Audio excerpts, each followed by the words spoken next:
the state of Sacramento. I mean, that supermajority has to stop.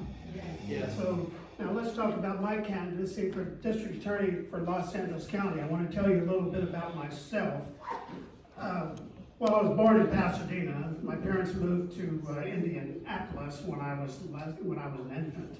I grew up. I was raised in a Judeo-Christian family. We were a very patriotic family. My dad was a Marine. My brother was a Marine. I was about to join the Marines until my brother was hit in Vietnam. So I joined the reserves for 6 years.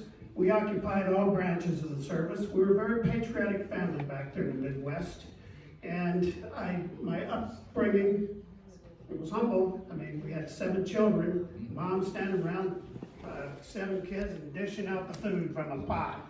There were some things that weren't so pleasant. Our country was racially tense back then, and I suffered some of those indignities. That's just the way life is. But you know what those experiences gotten me, combined with my Christian upbringing? I'm a strong man. I'm a principled man. I believe in fairness.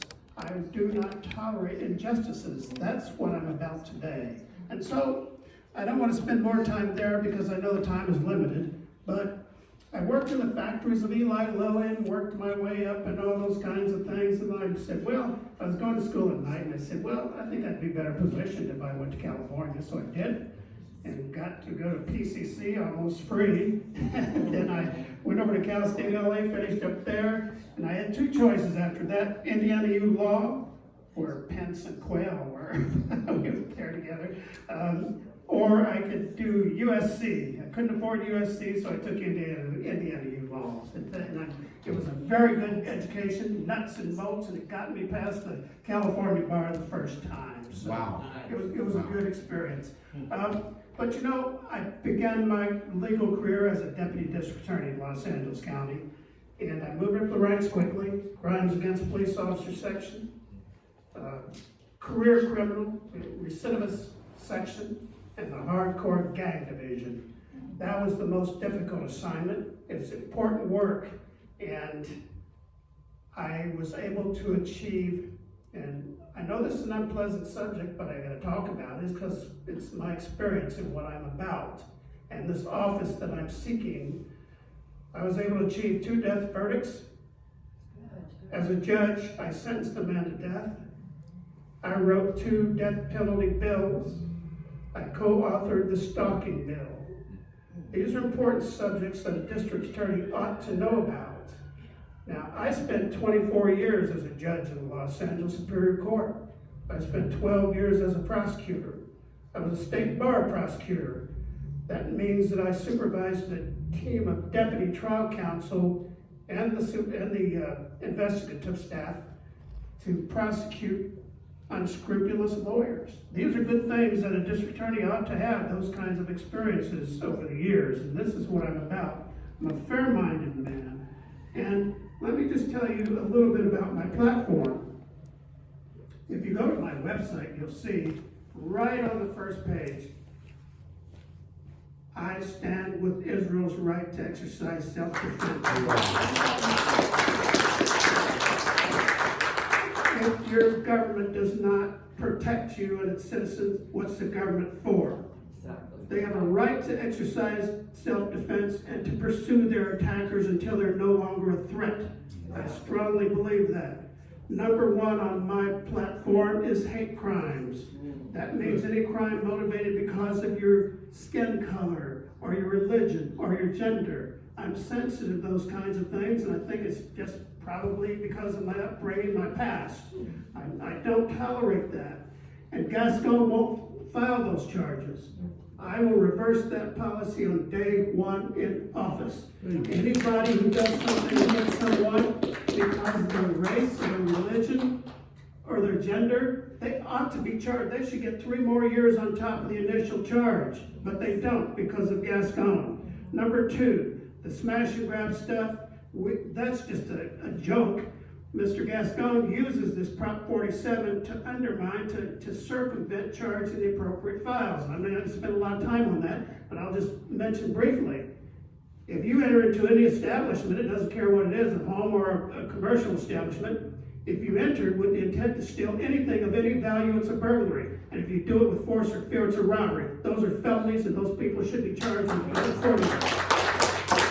Number 3, and Gascon stubbornly refuses to enforce this law. We've got open borders. People are coming across this country in droves. My wife there, Nancy, she's from mainland China. She tells me what's going on. There are civilians coming over here, but they're really soldiers. They're dressed like civilians. They're soldiers entering this country, and they mean us harm. That's right. And we need to do something about that. Americans need to wake up on this issue. This is a very consequential race here for district attorney. I was going to mention, before I got into the open borders, how Gascon refuses to enforce. Here's the order right now before his deputies in the office. If an illegal entrant comes into this country and commits a felony, find a way to charge them with a misdemeanor or diversion so they can avoid deportation. Why do you want that policy? Why do you want that? As a district attorney, the largest prosecution agency in this country, why would you want that? You want to keep someone here who's coming to a country and they've committed a felony? You want to keep them here? You know what? Gascon has never tried a case. Why is he the district attorney of the largest prosecution agency in this country? You think that out, and I'll tell you what it is. And don't call me a conspiracy theorist. I'm telling you what it is. This is a national movement. Yep. Are you aware of Soros? Yes. Are you aware that he has backed Yes. these soft on crime district attorneys through the largest cities in our country? Yes. New York, Chicago, Atlanta, all the large, San Francisco, and he put Gascon in Los Angeles. He put $2.5 million for Gascon to defeat Jackie Lacey. He's doing it again this time. Now, look at the ballot. There are 12 candidates, one of them being Gascon. I'm the only Republican in that race. But you won't know that when you look at the ballot. You just see a list that puts a nonpartisan office. But 3 or 4 of these people are people, safeguards or backups for Gascon in case Gascon loses. That's right. Think about that. You look at their backgrounds carefully and you will see who they are. You better stay away from them or you'll have another Gascon in this office for 4 more years. And I'm the only Republican in the race. We had 2 Republicans who switched registration. One a Democrat, I think that was Tommy, and one to no party preference, which is Hockman. I won't do that. I won't do that to trick people just to get some votes for them. I stand by the principles of the Republican Party. I'm law and order. I'm fair-minded. There's nothing extreme about me at all. I want to do the right thing in this race, and that's what I am about. And I've got to tell you this, and I know my wife doesn't want me to tell you about this because she says, people, it's just too unpleasant to talk about. And I'll just cut the story down because I know I have the time limitations. I sat next to a man, probably 10 or 15 feet from him for 5 months. He's the most dangerous man I've ever met in my entire career, and I've been in this business for years. 36 years of public service. This is the most dangerous man I've ever met.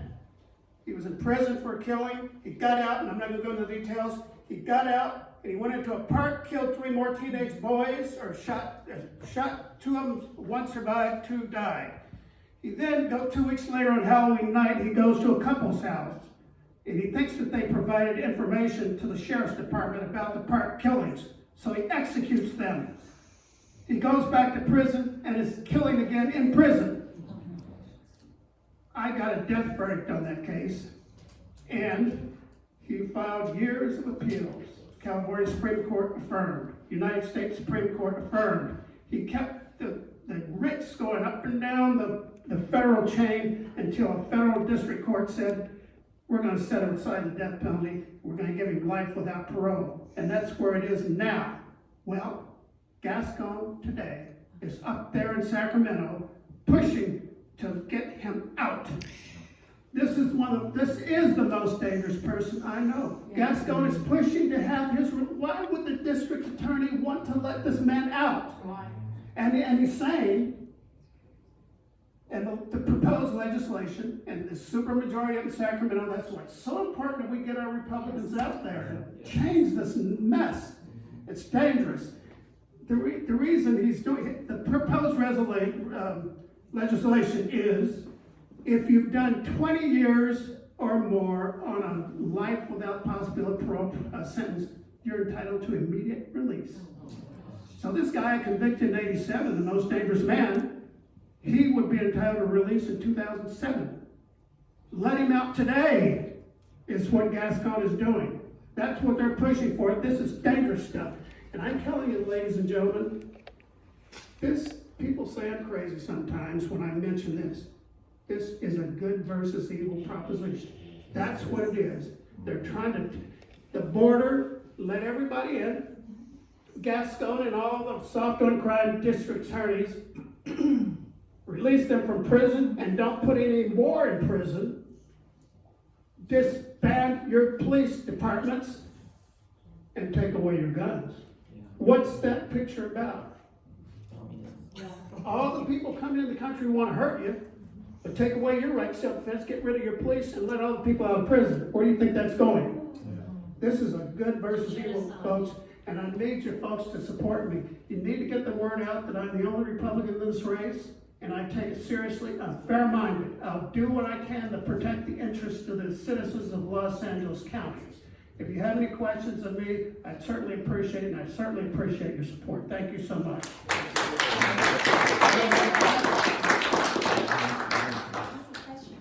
Oh, any questions? Wait. We're out of time. Thank you. No, we'll do the question.